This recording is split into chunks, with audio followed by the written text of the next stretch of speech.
Conseil des ministres s'est tenu ce mercredi sous la présidence du chef de l'État. Au nombre des décisions prises par le Conseil, l'on note le maintien du prix du kilogramme de cacao à 1000 francs CFA pour la campagne intermédiaire de commercialisation qui démarre le 1er avril prochain. L'Africa CEO Forum 2016, c'est fini. Un Ivoirien nominé dans la catégorie Jeune Entrepreneur de l'année a reçu le prix. Son nom, Sébastien Kadio-Morocco, directeur général de Petro-Ivoire. Vous le connaîtrez en suivant ce journal. Et puis, en Belgique, deux frères, Khalid et Ibrahim El Bakraoui, tous deux connus des services de police, ont été identifiés comme étant les kamikazes du double attentat de l'aéroport et de la station de métro de Bruxelles. Un troisième homme est activement recherché par la police. Voilà pour le sommaire. Mesdames et messieurs, bonsoir et merci de nous rejoindre sur RTI 1. 1000 francs CFA, le kilogramme de cacao est maintenu à ce prix pour la campagne intermédiaire de commercialisation et cette campagne démarre le 1er avril prochain. C'est l'une des décisions prises au cours du Conseil des ministres qui s'est tenu ce mercredi. Le Conseil a également décidé de baliser le champ des recherches biotechnologiques en Côte d'Ivoire. Les précisions de Viviane Haïm.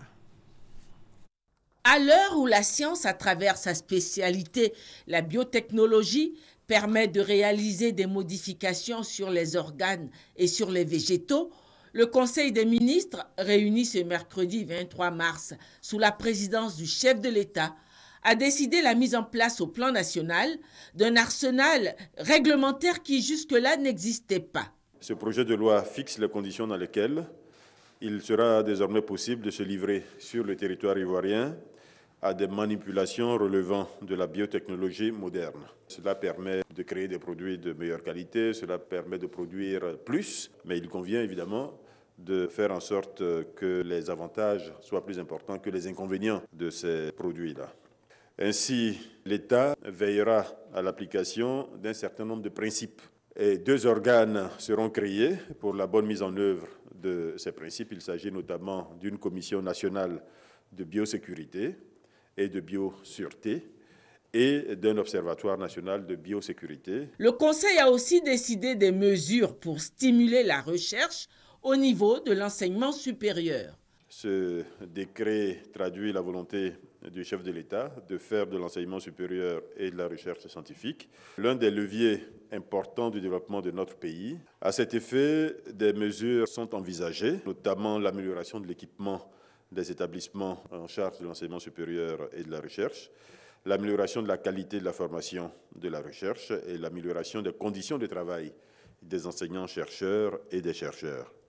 Dans ce dernier cas, donc, l'amélioration des conditions de travail des enseignants-chercheurs et des chercheurs, le projet de décret fixe le montant des primes de recherche et définit dans le même temps les modalités de paiement de ces primes. La campagne intermédiaire de commercialisation du cacao démarrera le 1er avril. Le prix d'achat aux paysans du kilogramme de cacao reste inchangé.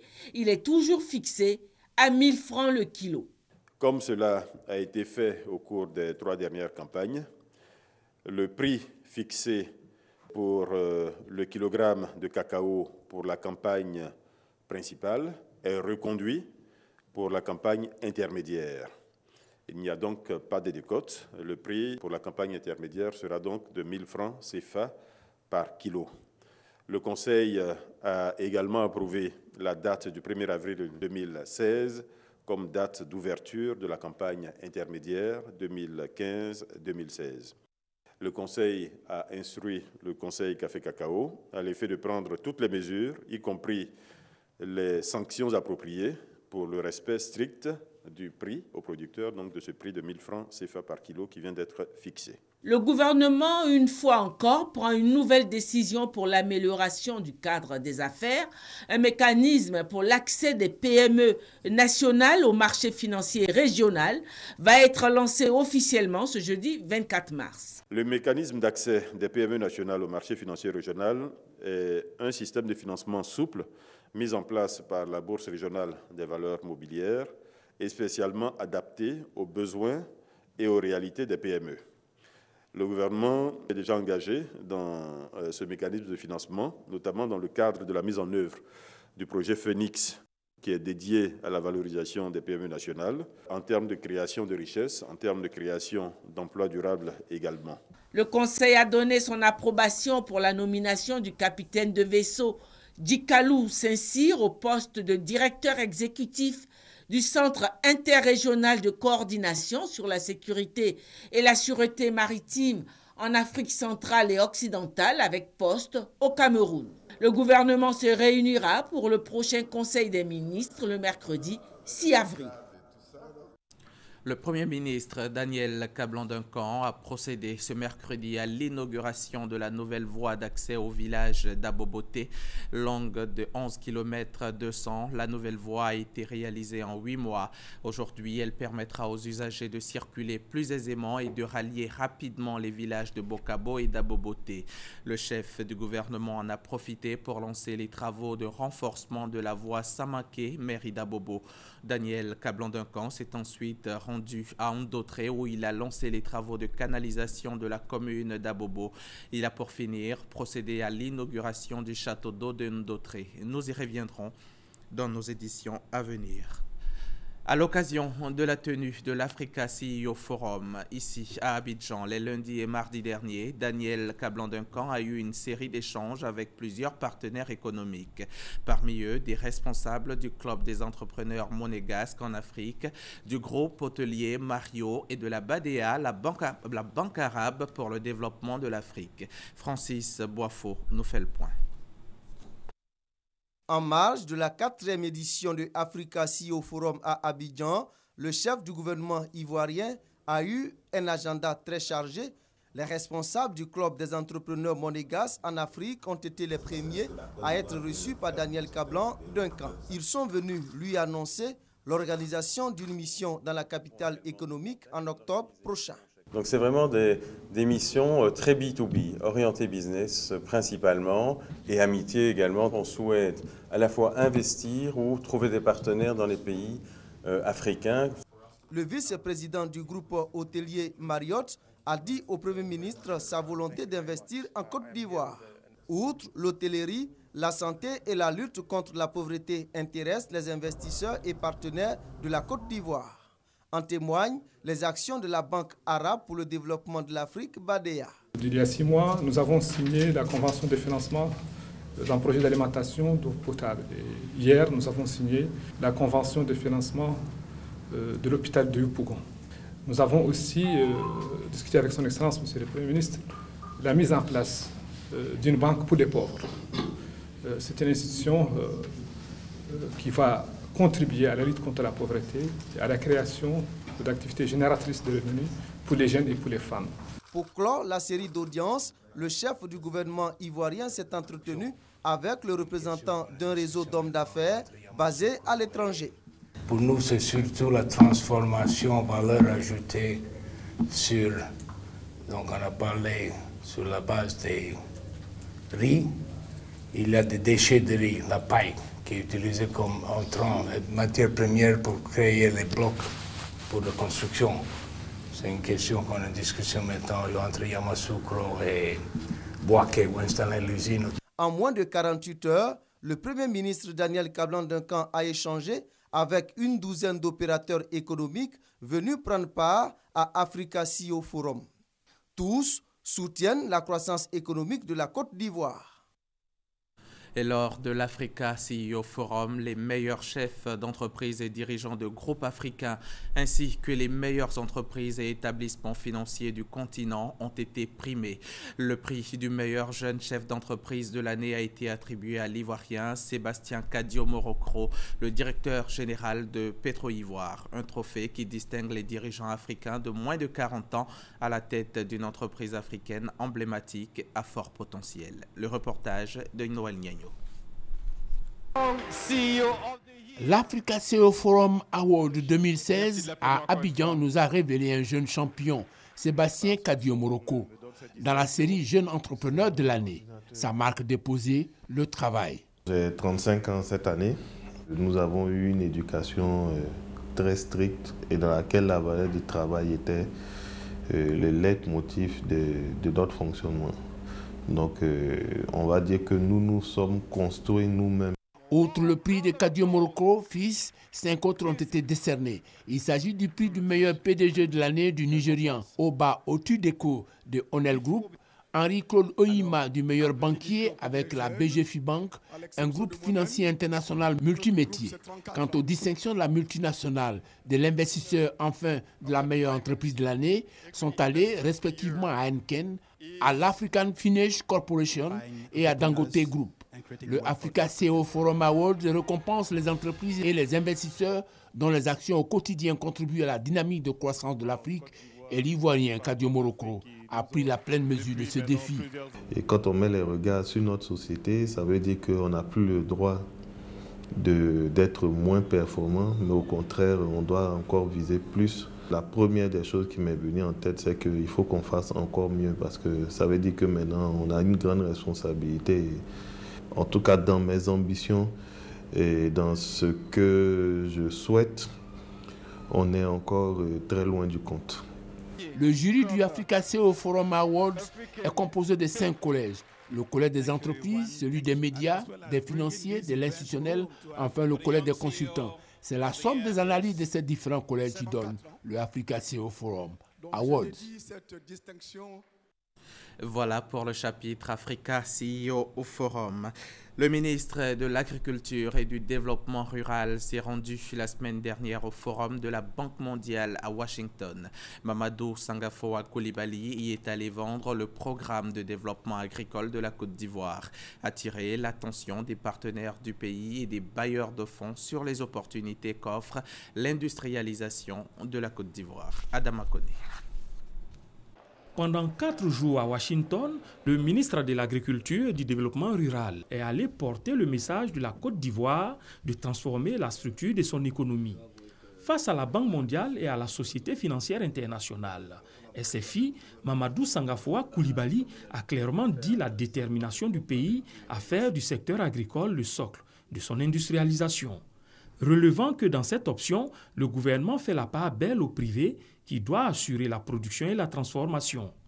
Quant à l'État, il lui revient la réalisation des infrastructures structurantes et l'amélioration du climat des affaires. Pour le ministre Coulibaly, les rôles ainsi définis, la configuration des investissements montre une part de 60% des réalisations par le privé contre 40% par l'État. C'est pourquoi l'émissaire du gouvernement à Washington a sollicité l'appui du Banquier mondial et de la SFI dans le financement des projets agricoles. Des projets agricoles qui ont pour facteur de production principal la terre.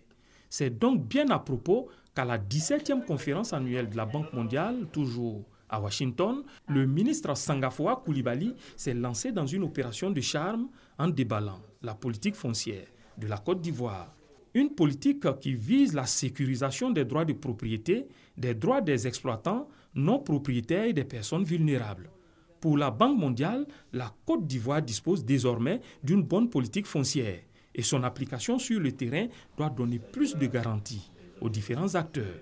D'ailleurs, les pays africains participant à la conférence ont annoncé s'inspirer du modèle ivoirien en matière de gestion de foncier rural. En Afrique, les ressources halieutiques sont fortement menacées par certaines pratiques. L'on peut citer la pêche illicite et l'usage de produits toxiques. Le réseau interafricain des ressources halieutiques de l'Union africaine, l'UABIRA, entend réagir. Le réseau a organisé un atelier à Accra, au Ghana, avec pour objectif de trouver une riposte à cette menace.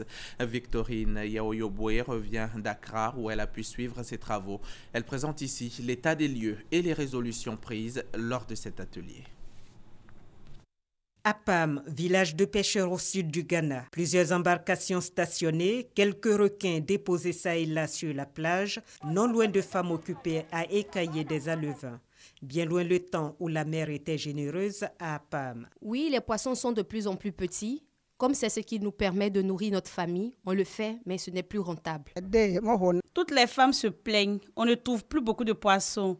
Des fois, on doit attendre une semaine pour remplir nos plaquettes, alors qu'avant, on allait livrer le poisson 2 fois par semaine à Accra. Cette rareté des prises n'est pas propre à Apam et les pêcheurs sur le littoral en connaissent les causes.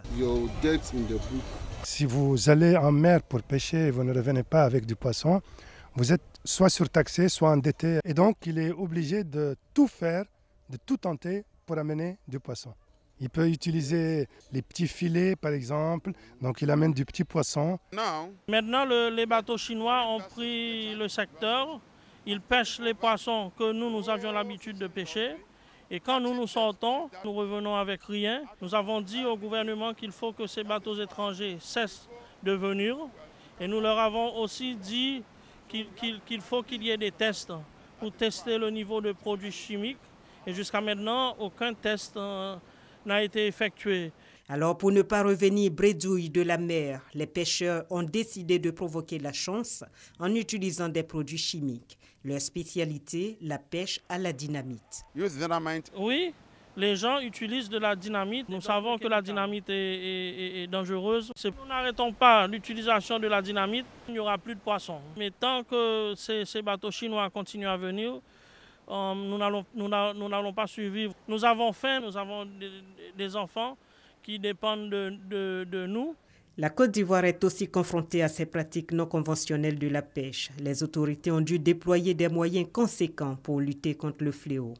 C'est vrai, à un moment donné, nous avons fait le constat que des pêcheurs trompent la vigilance de certains agents en utilisant des produits toxiques pour exterminer les poissons qui sont dans l'eau.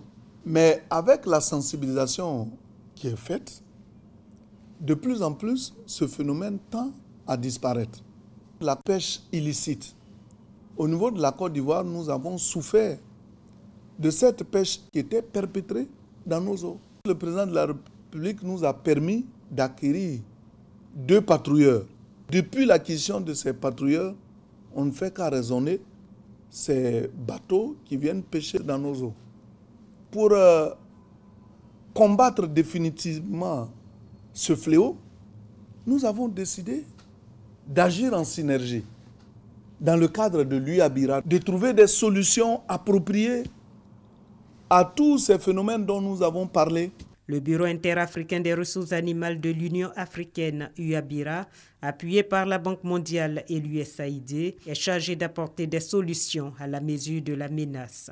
Des stratégies ont été définies depuis 2014 par l'ensemble des États africains. Il s'agit notamment de la lutte contre la pêche illicite par la surveillance accrue des eaux, la fixation des quotas de pêche, la professionnalisation de la pêche artisanale et le développement de l'aquaculture. Pour accélérer la mise en œuvre de ces mécanismes, l'UABIRA a décidé d'associer les médias africains. Il est évident que sans une plateforme ou un réseau efficace pour diffuser l'information pertinente au public, les objectifs de transparence et de bonne gouvernance seront difficilement atteints, même avec la meilleure volonté des gouvernements.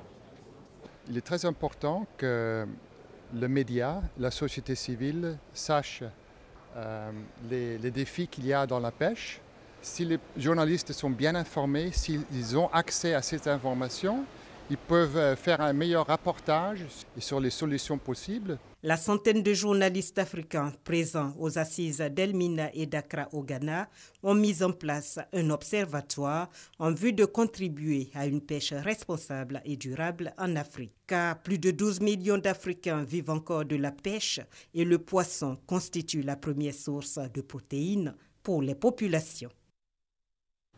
Du 15 au 18 mars dernier, le corps préfectoral et les autorités des collectivités territoriales des régions du Tonkoui et de l'Indéni et du Hablin ont été instruites sur un programme, celui permettant l'accès de tous à l'eau potable en milieu rural, sur initiative de l'ONEP, l'Office national de l'eau potable et de ses partenaires aux femmes, programme hydraulique et assainissement pour le millénaire. C'est un investissement évalué à près de 10 milliards de francs CFA financé par l'Union européenne. Reportage Léon Brou. L'accès à l'eau potable en milieu rural ivoirien, une réelle difficulté. Des autorités locales même en témoignent. Biancouma, en tant que chef-lieu de département, a bénéficié d'un 2e château d'eau. Mais dans les rayons de la ville, les villages qui sont là ont besoin d'eau potable. Je ne peux pas vous donner des statistiques précises, mais nous savons qu'il y a encore beaucoup de villages qui sont demandeurs de forage pour éviter de continuer à prendre de l'eau dans les puits. 18 mois pour améliorer ce tableau dans la région du Tongbi à travers 100 nouveaux forages à créer et à entretenir par un opérateur privé. Idem dans l'indénié Douablin, sauf que l'opérateur qui va distribuer l'eau potable aux foyers ruraux est régional. Dans les deux cas, préfets, maires et conseillers régionaux vont se partager les compétences de l'État en matière de création et d'entretien de points d'eau. Il leur sera transmise donc la maîtrise d'ouvrage délégué, aussi la maîtrise d'œuvre. Donc, ce qui veut dire qu'aujourd'hui, les moyens vont être mis à la disposition de ces collectivités-là pour qu'elles puissent se prendre en charge ces 10 milliards de francs CFA. Voilà qui explique la sensibilisation et la formation du corps préfectoral et des collectivités territoriales des régions de Tongbi et Indénié-Douablin. Entre autres questions abordées, les implications juridiques, financières et institutionnelles, ainsi que le rôle de chaque acteur dans la gestion du service public de l'eau potable. Tout ce que nous avons reçu comme information et comme formation ici, nous allons au plan local réinvestir tout ça pour qu'ensemble nous puissions être efficaces. Objectif, accès de tous à l'eau potable en milieu rural, et ce sera au terme du programme hydraulique et assainissement pour le millénaire femmes, dont la phase pilote financée par l'Union européenne concerne les régions de Tongbi et Indénié-Douablin. Le HCR, le Haut Commissariat pour les réfugiés, prévoit le retour en Côte d'Ivoire d'environ 32 000 personnes selon sa planification pour l'année 2017. Il entend aussi œuvrer pour la meilleure prise en charge des rapatriés. L'annonce a été faite par le représentant local du HCR. C'était au micro de Moussa Konaté. 249 117 réfugiés ivoiriens rapatriés entre octobre 2011 et mars 2016. Ces populations qui avaient quitté leur lieu de résidence pour d'autres pays africains à cause des différentes crises qu'a connues la Côte d'Ivoire, elles ont regagné leur patrie grâce au HCR, au Commissariat des Nations Unies pour les réfugiés. Malgré ces efforts, plusieurs défis restent encore à relever. Nous estimons que le retour des réfugiés n'est pas justement une activité purement logistique. Il ne s'agit pas de faire revenir des personnes sur leur sol sans pour autant les aider pour leur réinsertion. Donc des activités sont faites auprès de ces personnes-là, des indemnisations sont en cours. Nous avons l'engagement du ministère de la Solidarité pour que ces personnes-là non seulement puissent bénéficier des indemnisations qui leur sont dues, et bien au-delà de ça, nous avons des activités beaucoup plus pérennes quant à leur réintégration, à savoir leur réinsertion sociale dans le tissu socio-économique de Côte d'Ivoire. Les rapatriements organisés par le HCR ont contribué à la consolidation de la cohésion sociale. Les autorités ivoiriennes se réjouissent de la collaboration avec l'institution.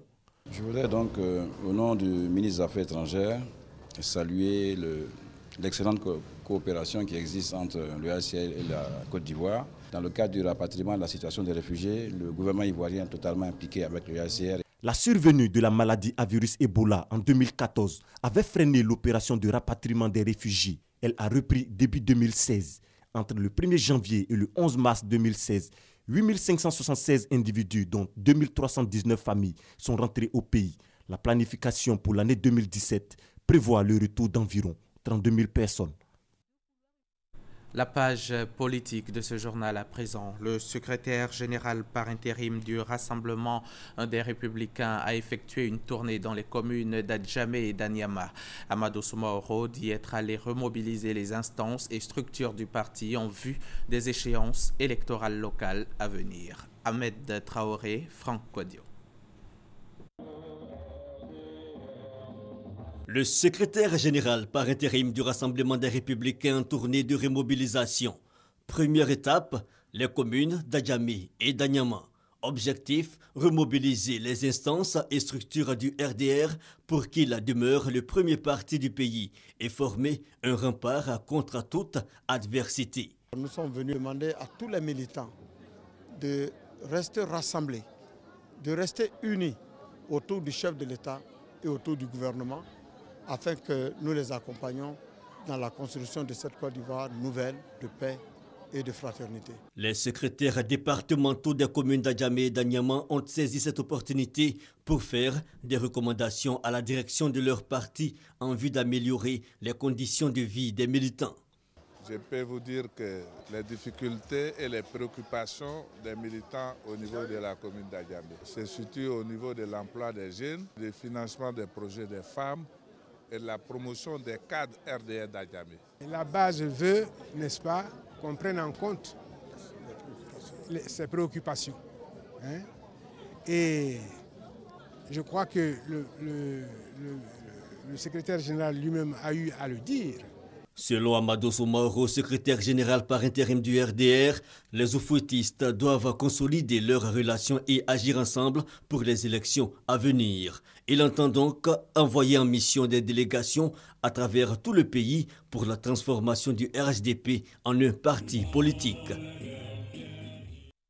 En 20 ans, plusieurs centaines d'Ivoiriens ont été formés dans des écoles prestigieuses européennes grâce à des bourses d'études, et cela a coûté exactement 4 milliards de francs CFA. Ces mots sont des responsables de la Fondation Bénian International, initiatrice de ces actions.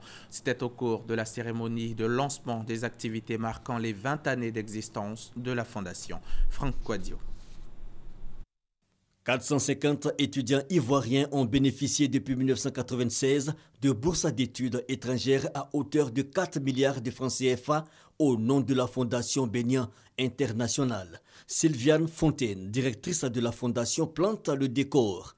Nous sommes au lancement des activités des 20 ans de la Fondation Bénian International, un réseau de compétences qui œuvre pour la formation des élites.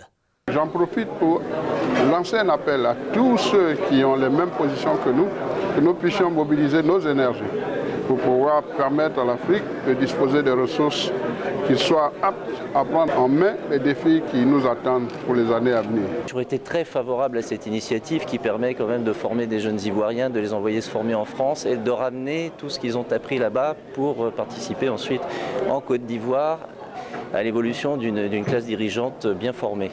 Chaque année, plusieurs étudiants sont envoyés par la Fondation dans des écoles de prestige en Europe, une initiative qui cadre avec la volonté du gouvernement.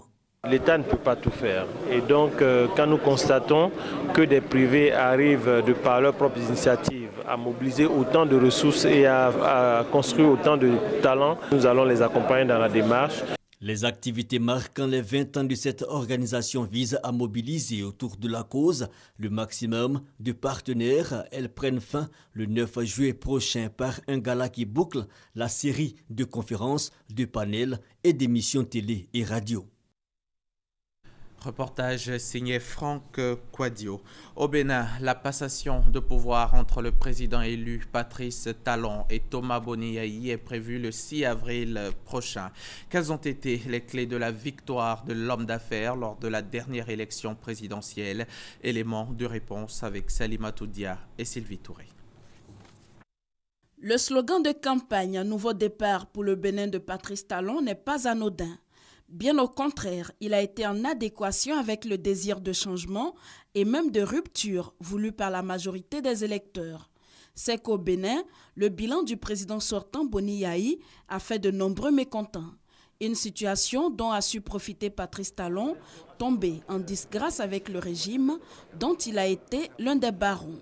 Face à un adversaire présenté comme un héritier méconnu des Béninois et dont la double nationalité franco-béninoise n'a pas non plus arrangé les choses, Patrice Talon remporte la présidentielle avec 65% de voix.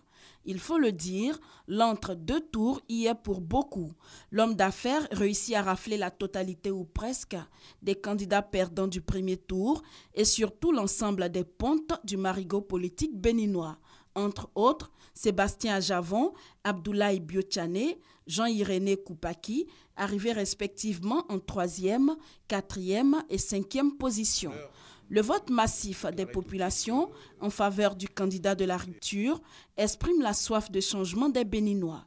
Les chantiers qui l'attendent sont aussi vastes que nombreux: bonne gouvernance, lutte contre la corruption, relance économique, renforcement de la sécurité dans un environnement cerné par le terrorisme. Talon est surtout attendu par la jeunesse sur la question de l'emploi.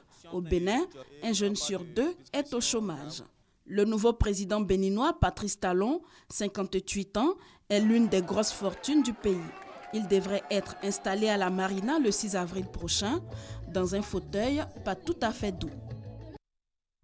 En bref et en images, au Congo-Brazzaville, la CENI, la Commission nationale électorale indépendante, contestée par l'opposition, a annoncé les premiers résultats partiels et provisoires du premier tour de l'élection présidentielle. Ceci donne le président sortant, Denis Sassou Nguesso, en tête de ce premier tour du scrutin avec 67,02% des suffrages. Au lendemain des attentats de Bruxelles, le procureur belge Frédéric Van Loo a révélé qu'Ibrahim El Bakraoui a été officiellement identifié comme l'un des auteurs de l'attaque de l'aéroport de Zaventem. Son frère Khalid a également été identifié comme l'auteur de l'attaque de la station de métro de la ville. Bruxelles se réveille difficilement au lendemain des attentats qui ont frappé l'aéroport et la station de métro de la ville. Déjà, la police belge s'est engagée dans une chasse à l'homme pour retrouver les auteurs présumés de ces attentats. Deux frères, Khalid et Brahim El Bakraoui, des proches de Salah Abdeslam, tous deux connus des services de police, auraient été identifiés comme les kamikazes qui se seraient fait exploser à l'aéroport Zaventem de Bruxelles et dans la station de métro. Ces derniers étaient déjà recherchés dans le cadre de l'enquête sur les attentats de Paris, et ce pour avoir hébergé dans un appartement loué sous un faux nom Salah Abdeslam, le cerveau des attentats parisiens. Par contre, la police est à la recherche d'un suspect. Il est soupçonné d'être directement impliqué dans les attentats de Bruxelles. Ces attentats surviennent 4 jours après la capture à Bruxelles de Salah Abdeslam, impliqué dans les attentats du 13 novembre à Paris.